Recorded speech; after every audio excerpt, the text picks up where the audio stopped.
നടക്കണം. നമ്മൾ ലക്ഷ്യം കാണുന്നത് വരെ മുന്നോട്ട് തന്നെ നടക്കണം. മടി കാരണം, ഭയം കാരണം, തോൽക്കുമോ എന്ന പേടി കാരണം മുന്നോട്ടുള്ള പോക്കിന് ഒരിക്കലും മുടക്കം വന്നൂടാ. 6 വർഷത്തെ ഗുരുകുല വിദ്യാഭ്യാസവും പരീക്ഷയെല്ലാം കഴിഞ്ഞ് 3 ശിഷ്യന്മാർ അടുത്ത ദിവസം അവരവരുടെ വീടുകളിലേക്ക് തിരിച്ചു പോകാൻ വേണ്ടിയിട്ട് കാത്തു നിൽക്കുകയായിരുന്നു. സന്ധ്യയായപ്പോൾ ഗുരു പറഞ്ഞു, നിങ്ങൾക്ക് ഇനി ഒരു പരീക്ഷ കൂടിയുണ്ട്. അവർ 3 പേരും ഒരുമിച്ച് ചോദിച്ചു, എല്ലാ പരീക്ഷയും കഴിഞ്ഞു എന്നല്ലേ പറഞ്ഞത്? ഗുരു ഒന്നും മിണ്ടാതെ ചിരിച്ചുകൊണ്ട് നിന്നു. അടുത്ത ദിവസം രാവിലെ ഗുരുപത്നിയോട് യാത്രയും പറഞ്ഞ് അവർ 3 പേരും ഇറങ്ങി. കുറച്ച് ദൂരം ചെന്നപ്പോൾ കാട്ടുവഴിയിൽ മുഴുവൻ മുള്ളെന്ന് പറഞ്ഞാൽ മുള്ളോട് മുള്ള്.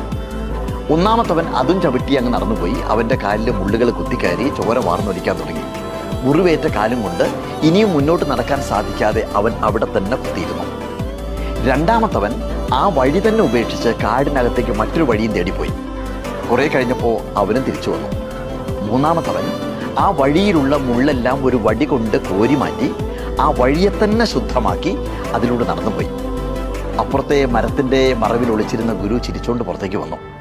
അദ്ദേഹം പറഞ്ഞു, ശിഷ്യരെ, ഇത് തന്നെയായിരുന്നു നിങ്ങൾക്കുള്ള പരീക്ഷ. മുന്നോട്ട് നടക്കുമ്പോൾ വഴിമുടക്കുന്ന പലതും ഉണ്ടാവും. അതിനെ നിങ്ങൾ 3 പേരും 3 രീതിയിലാണ് സമീപിച്ചത്.